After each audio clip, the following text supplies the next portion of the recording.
Welcome to The Author Show, where we feature new authors and books, from fiction to self-help and everything in between. You'll find it all at theauthorshow.com. That's theauthorshow.com. And now let the show begin. Hi, this is The Author Show, and I'm your host, Linda Thompson.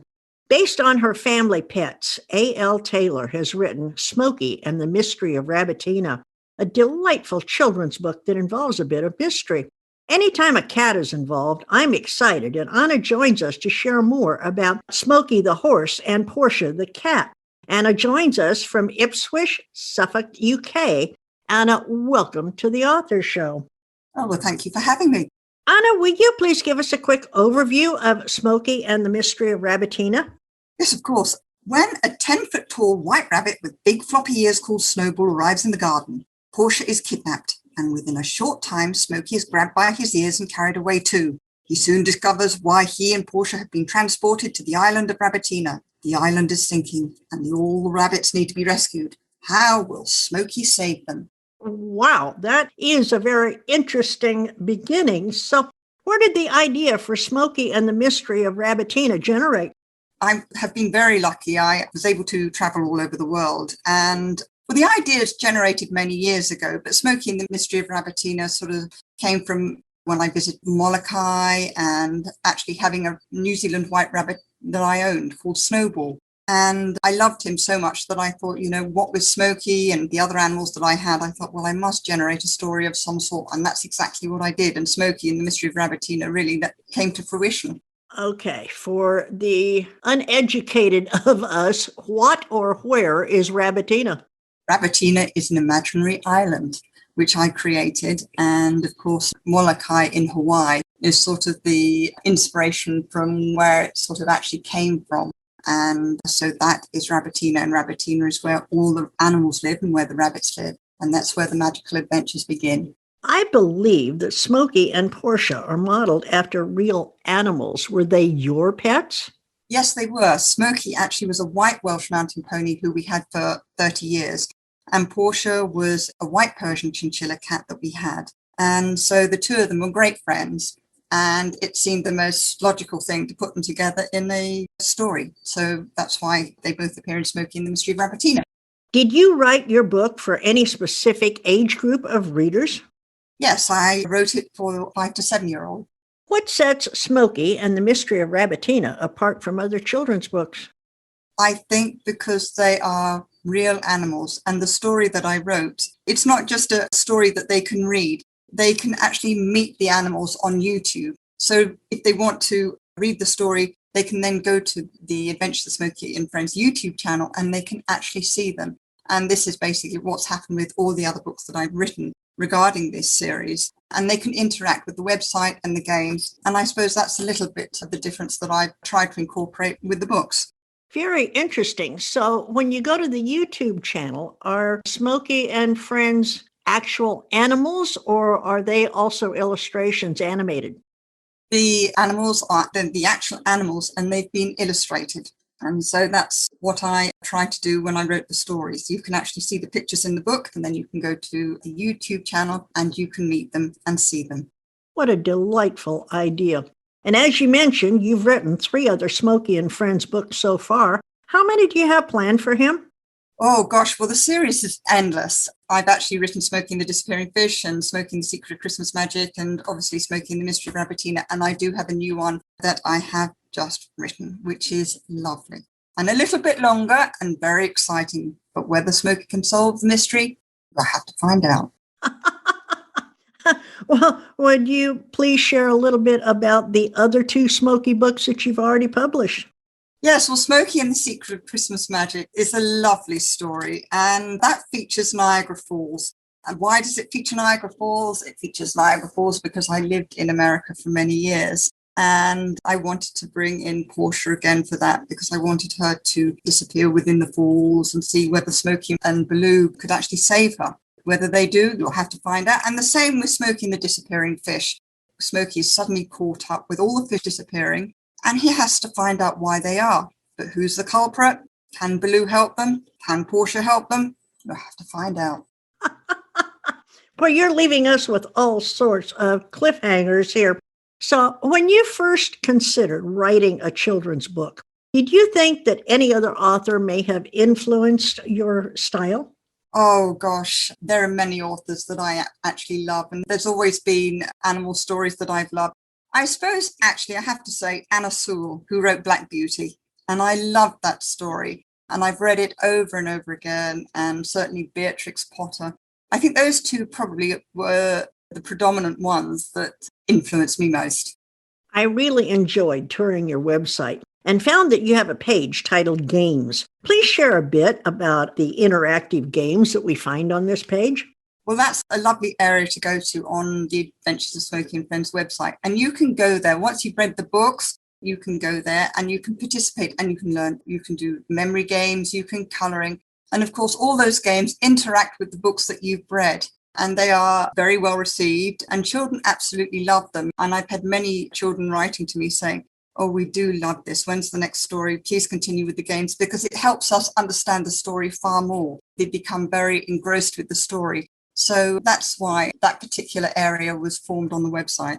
Anna, I've always thought that it takes a very special kind of person to write children's books. Do you have kids or experience working with youngsters?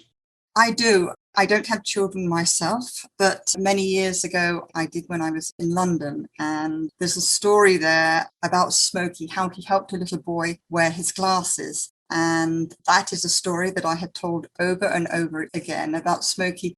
This little boy refused to wear his glasses. And when he found out that Smokey was wearing a pair of yellow sunglasses, and I took a picture to school of him wearing them, he couldn't believe it. And in the end, he finally wore his glasses, and the school actually awarded Smokey a gold star. What a delightful story. So Smokey was a star long before he had a book, right?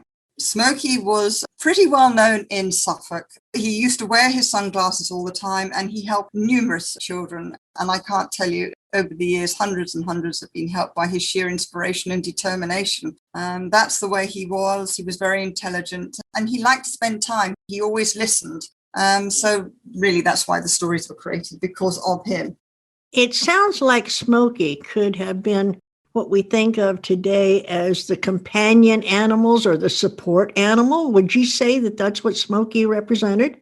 I should say so, yes. Smokey was very much a companion. When I look back and I remember him with my sister, he was always walking around with her. And when she did her homework or she was ever reading her book, she'd sit down and he'd stay there and he would listen. And he was the ideal companion.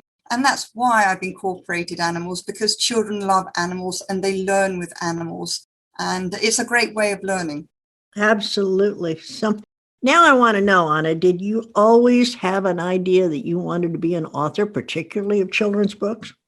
No, it actually came in later life, although I did have ideas for it many years ago when we were using typewriters, in the era of typewriters. And I remember when I started to write books then, or had the ideas, that's when Smokey was around, and he used to come into the dining room and he used to put his head on my shoulder. And he actually used to watch me writing as if to say, well, I want to know what you're writing about me. So that's really, I suppose, when the idea of writing came for me. Was Smokey a miniature horse? He was a Welsh Mountain Pony. He was 11 hands too. So he wasn't an enormous horse, but he was ideal because you could just walk him around. And he was very much like a dog. He really was. And he was allowed in the house? He did. Yes, he came into the house first thing in the morning. His gate was opened and he came in for breakfast. He would just kick the door with his hooves and he would neigh and he'd walk in and he would find the fruit bowl and he'd stick his head into it. And then he'd have his own cup of tea with his own cup and saucer. And you'd suddenly hear this. And he absolutely loved it. And then he'd read the newspaper with my sister or her school books before she went to school. Oh my God, what a delightful story. So do you feel a sense of satisfaction when you write for younger audiences? I do, because I know the joy that Smokey has given to so many children over the years. And so, yes, it gives me great pleasure to write. And I'm sure that when this fourth story eventually comes out, your children will love it. Do you think you'll ever graduate to writing books for an older audience? At the moment, I'm enjoying the age group that I'm writing for. As I've said, the fourth book that I have written is for slightly older children. but it still features Smokey, Portia and Balou, and new characters, obviously. Is there a moral of the story in Smokey and the Mystery of Rabbitina that you want your young audience to remember? That he never gives up, and Smokey's always there for his friends, and he will always help them out, and he's always determined to solve problems, answers, help, and inspire. Anna, where can we learn more about you, about your other books, and where can we purchase Smokey and the Mystery of Rabbitina? You can go to my website, which is smokeyandfriends.co.uk. And what all's on that website? All 3 books are there. You can meet all the animals, you can play all the games, and also there are certificates there that children can download when they've finished reading the books, a certificate to say that they've actually read and completed the story, which they can then take to school and show their friends and teachers. And you've also got pictures of your animals, right? I have, yes. You can read all about Smokey, Portia and Balou, and there's colouring and there's painting, and you can really interact with all the stories, which is why I wrote them, because I wanted children not only to just read the stories, but to interact with the stories that I'd written. And that gives them more of a learning curve when they can see all that and participate. And it's my understanding that we can order your books directly from you off your website? Absolutely, yes, you can do that. And do you sign them for us? I most certainly do, yes. When you go to the website, you'll see that if you go to the contact area and the shop, just go there and you'll see that I will actually sign the books and then I will send them to you. And what's that website again? It's Smokey, SMOKEY, and AND, Friends, FRIENDS.co.uk. And if you want a little bit more about me, there is another website, Tayler, Tayler.co.uk. We've been talking with A.L. Tayler, author of Smokey and the Mystery of Rabbitina. Anna, thank you for introducing us to your delightful books today. I'm long past the age for children's books, but there's still enough of a kid in me to enjoy them. I've really enjoyed talking with you, and thank you for taking time to introduce us to your animals, and I hope that you'll come back and chat with us again when you publish your next Smokey book. I most certainly will, and thank you very much, Linda, for having me. In A.L. Tayler's book, Smokey and the Mystery of Rabbitina, Smokey and Portia become involved in another exciting adventure at Easter time when a 10-foot-tall white rabbit with big floppy ears called Snowball arrives in their garden. There's so much more to Anna's book, and I hope that you will go to smokeyandfriends.co.uk and order your copy for the young ones in your life. And when you finish, please don't forget to post a review. And please share this interview with your friends so that they too may become acquainted with the author. And remember, the Author Show may be accessed at any time from theauthorshow.com. Plus, selected interviews can also be found on major platforms such as Amazon Fire TV, the Roku channel, Spotify, Pandora, Amazon Music, and many more. Whether you're an author who would like to be featured or a reader in search of new books, theauthorshow.com is a really great place to start. Thanks for listening to The Author Show. Find out more about authors and their work at theauthorshow.com. Theauthorshow.com. Tune in next time to another great author on The Author Show.